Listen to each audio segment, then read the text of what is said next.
este nuevo encuentro entre ustedes y la columna Conciencia, que refiere a informar y que a ustedes fundamentalmente formen su opinión, iniciáramos en el programa Entre Nosotros, en este ciclo 2013, con este tema: el individuo y el miedo a perder la libertad dentro de la sociedad en la que vive.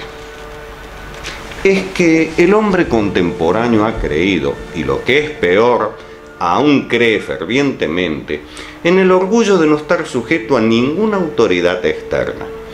Cree ser libre de expresar sus pensamientos y emociones y da por supuesto que esa libertad le garantiza de manera automática su individualidad. Pero cuidado, si bien existe el derecho de expresar nuestros pensamientos, eso solo tiene significado si somos capaces de tener pensamientos propios y discernimiento. Por eso, y ante la pregunta, ¿cómo establecer una verdadera individualidad? Una individualidad segura, convincente, sin miedos ni excusas, excluyéndose en la sociedad. Responderemos diciendo que el individuo sufre de impotencia e inseguridad aislándose en la sociedad moderna después de haberse liberado de todos los vínculos primarios que en un tiempo le otorgaban significado y seguridad en su vida. Necesita o requiere una sólida personalidad e independencia. Porque recordemos que, como todos, se halla extremadamente desamparado, porque le teme a lo desconocido para lo que no está preparado. Seguimos entonces refiriéndonos al individuo y a la causa de su aislamiento. Ante lo dicho, para el ser humano, la unidad del mundo se ha quebrado y de este modo ya no tiene ningún punto firme para su orientación. Recordemos que estamos hablando de la impotencia e inseguridad del individuo aislado en la sociedad moderna. Por lo tanto, este se siente abrumado por la duda acerca de sí mismo. Se siente abrumado por el significado de la vida y también de cualquier principio rector de sus propias acciones. Es así que tanto el desamparo como la duda paralizan la vida y de este modo el hombre trata de esquivar la libertad que ha logrado. ¿A qué hacemos referencia cuando se habla de libertad lograda? Esto significa para el individuo una libertad negativa, ya que se va arrastrando hacia nuevos vínculos que él no elige. Es decir, los vínculos sociales a los que tanto teme, porque estos son diferentes de los vínculos primarios. En este caso, esa evasión de la libertad no le restituye la seguridad perdida, ya que hay una nueva y frágil seguridad a expensas del sacrificio de su integridad, de su yo individual.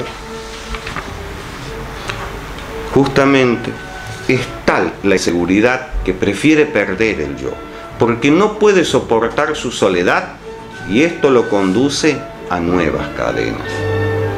Es menester a esta altura del discurso preguntarnos: ¿independencia y libertad son inseparables del aislamiento y el miedo?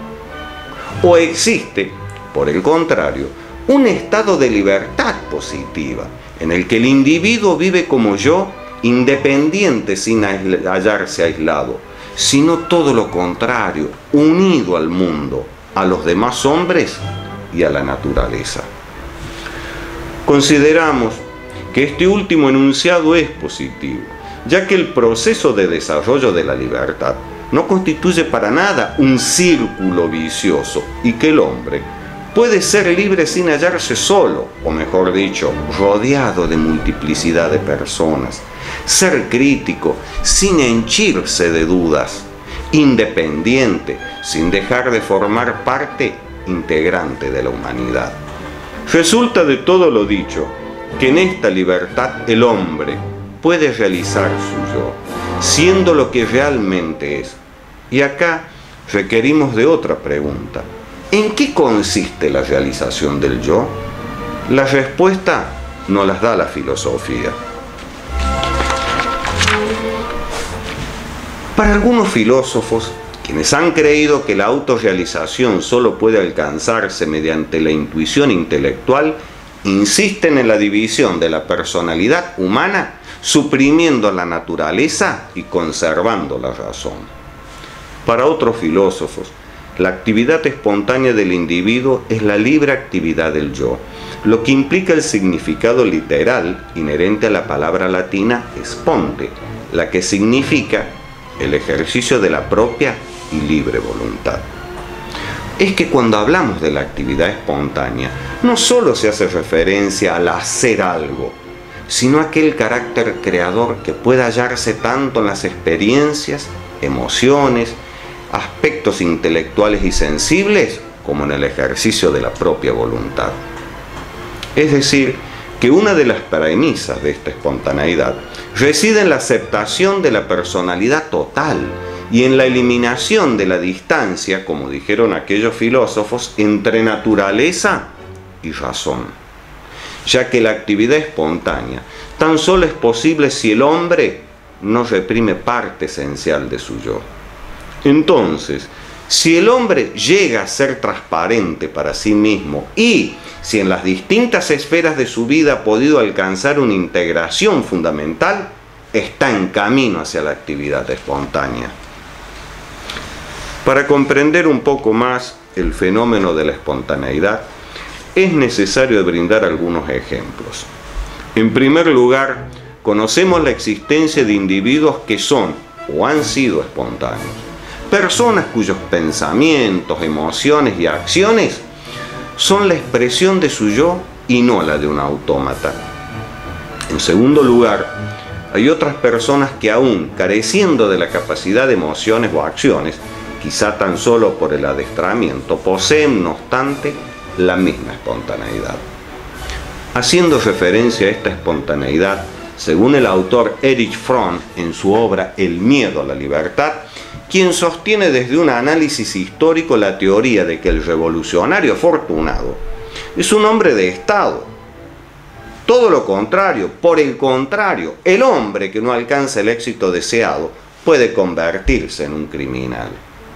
Volviendo al tema que nos ocupa, que es la actividad espontánea y por ende esta constituye la solución al problema de la libertad, es necesario referirse al amor como componente fundamental también de la libertad. Hablamos del amor no como disolución del yo, de la otra persona, no como posesión, sino por el contrario, como afirmación espontánea del otro, es decir, como unión del individuo con los otros, preservando cada uno su yo individual. Ante eso, el carácter dinámico del amor reside en esta polaridad, surge de la necesidad de superar la separación y conduce a la unidad. Por lo dicho, la actividad espontánea es el camino por el cual el hombre puede superar el terror de la soledad sin sacrificar su propia integridad. Como cierro esta columna, nuevamente hago referencia al autor Erich Fromm, quien confirma: todo lo que sirva a la libertad y desarrolle el valor y fuerza para uno mismo es algo a favor de la vida. Hasta el próximo sábado, y ahora seguimos entre nosotros. Muchísimas gracias. Porque me mató tan mal y seguí